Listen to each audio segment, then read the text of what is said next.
मौन खाली नहीं होता, जवाबों से भरा होता है। हेलो फ्रेंड्स, जय सिया राम।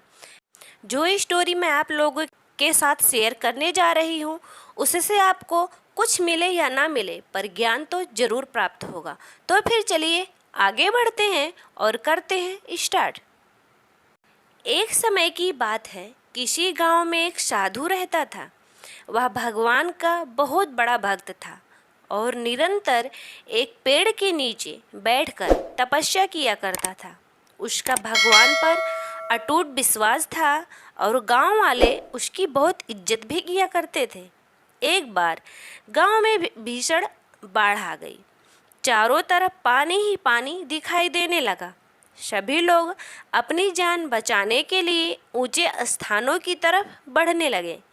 जब लोगों ने देखा कि साधु महाराज अभी भी पेड़ के नीचे बैठकर भगवान का नाम जप रहे हैं, तो उन लोगों ने उन्हें यह जगह छोड़ने की सलाह दी।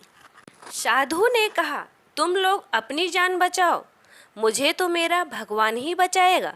धीरे धीरे पानी का स्तर बढ़ता गया और पानी साधु के कमर तक आ पहुंचा। इतने में वहां से एक नाव गुजरी।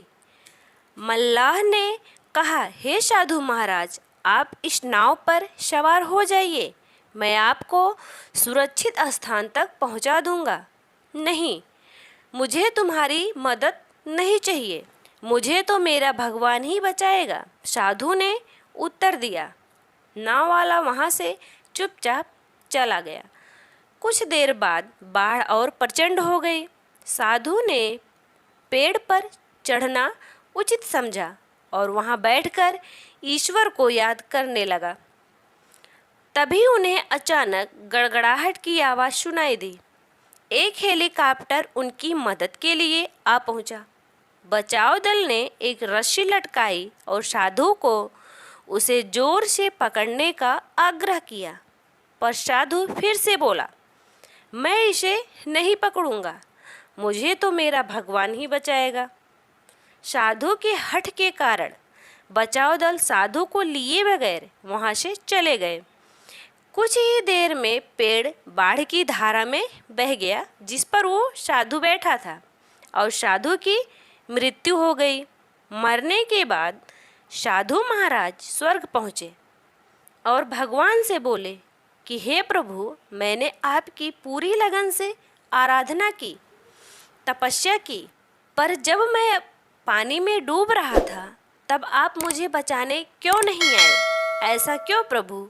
तो भगवान बोले, हे साधु महात्मा, मैं तुम्हारी रक्षा करने के लिए एक नहीं बल्कि 3 बार आया।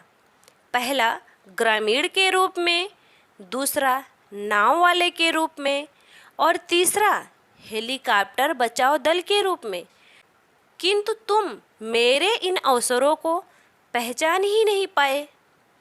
तो फ्रेंड्स, हमारे इस जीवन में ईश्वर हमें हर अवसर देता है।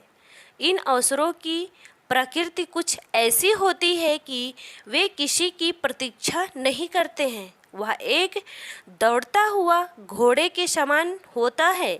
यदि हम उन्हें पहचान कर उसका लाभ उठा लेते हैं तो वे हमें हमारी मंजिल तक जरूर पहुंचा देते हैं, अन्यथा हमें बाद में पछताना ही पड़ता है। जय सिया राम।